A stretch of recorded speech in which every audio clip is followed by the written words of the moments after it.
கர்த்தருடைய பரிசுத்த நாமம் மகிமைப்படுவதாக. Today's promise verse is taken from Isaiah chapter 51 verse 22. I have taken out of your hand the cup of trembling. ஏசாயா 51 அதிகாரம் 22 வசனம். இதோ தத்தளிப்பின் பாத்திரத்தை உன் கையில் இருந்து நீக்கி போடுகிறேன். Have you ever felt overwhelmed as if life handed you more pain than you could carry? ஒருவேளை நீங்கள் உங்கள் வாழ்க்கையில் தாங்க முடியாத பாரத்தை சுமந்து செல்கிறது போல உணர்கின்றீர்களா? இந்த நாளிலே தேவன் நமக்கு கொடுக்கின்ற நம்பிக்கையின் வாக்குத்தத்தத்தின் மூலமாக அவர் சொல்லுகிறார், தத்தளிப்பின் பாத்திரத்தை உங்கள் கையிலிருந்து நீக்கி போடுவேன் என்று. ஆம் பிரியமானவர்களே, இதை கேட்டுக்கொண்டிருக்கிற நீங்க ஒருவேளை ஏதோ ஒரு வேதனையில, ஏதோ ஒரு பிரச்சனையில, மன சோர்வோட, கண்ணீரோட, ஏதோ ஒரு வேதனையின் பாதையில நீங்க நடந்து கொண்டு இருக்கலாம். என் வாழ்க்கையில இந்த சூழ்நிலைகள் எல்லாம் எப்போ மாறும் என்று சொல்லி கண்ணீரோட ஒருவேளை நீங்க காத்திருக்கலாம். இந்த நாளிலே கர்த்தர் உங்களை பார்த்து சொல்லுகிறார், உங்க தத்தளிப்பின் பாத்திரத்தை உங்க கையிலிருந்து நீக்கி போடுவேன் என்று.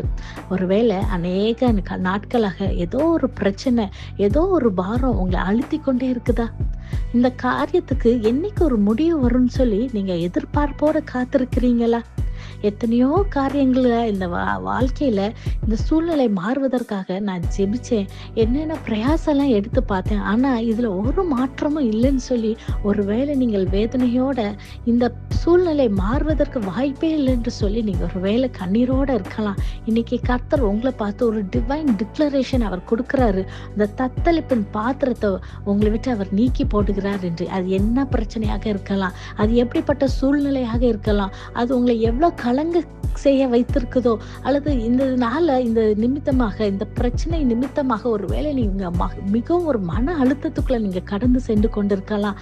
ஆனா கர்த்தர் இன்னைக்கு உங்களை பார்த்து சொல்லுகிறார், இந்த காரியத்துல கர்த்தர் ஒரு மாற்றத்தை கட்டளையிடுகிறார் என்று.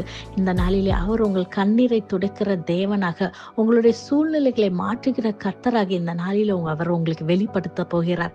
இதை நீங்க விசுவாசிக்கிறீங்களா?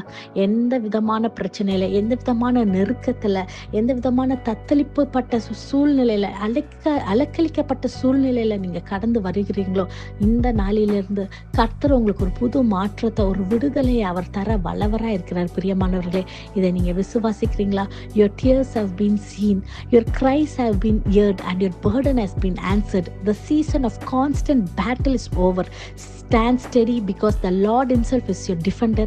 What was heavy is gone. What was lost will be restored. இதை விசுவாசிக்கிறீங்களா? நாம் கண்களை மூடி ஜெபிப்போம். நேசிக்கிற நல்ல தகப்பனே, இந்த காலை வேலைக்கு நமக்கு நன்றி செலுத்துகிறோம் கர்த்தாவே. அப்பா, நீர் கொடுத்த இந்த வாக்குத்தத்த வசனத்துக்காக நமக்கு நன்றி செலுத்துகிறோம் கர்த்தாவே. இந்த வாக்குத்தத்த வசனத்தை விசுவாசித்து ஆண்டவரே ஜெபிக்கிற ஒவ்வொரு பிள்ளை வாழ்க்கையில் இருக்கிற கண்ணீரெல்லாம் நீர் துடைத்து கர்த்தாவே, ஆண்டவரே அந்த தத்தளிப்பின் பாத்திரத்தை அவங்க கையிலிருந்து நீக்கி போடுகிறேன் என்ற வாக்குத்தத்தத்தை அப்பா பிள்ளைகளுடைய வாழ்க்கையில இந்த நாளிலிருந்து ஒரு மாற்றத்தை நீர் காண செய்ய போகிறதுக்காக நமக்கு நன்றி செலுத்துகிறேன் கர்த்தாவே. அப்பா, ஒரு டிவைன் டிக்ளரேஷனாக, ஆண்டவரே ரெஸ்டரேஷனாக அப்பா இந்த நாளிலே கர்த்தாவே இழந்தது எல்லாவற்றையும் திருப்பி தந்து நன்மையினால் பிள்ளைகளை திருப்தியாக்கி சமாதானத்தில் பாதையிலே நடத்துங்கப்பா, பாதுகாத்து வழி நடத்துங்க. இயேசுவின் மூலம் ஜெபிக்கிறோம், ஜெபம் கேட்டபடியால் ஆமென். God bless you.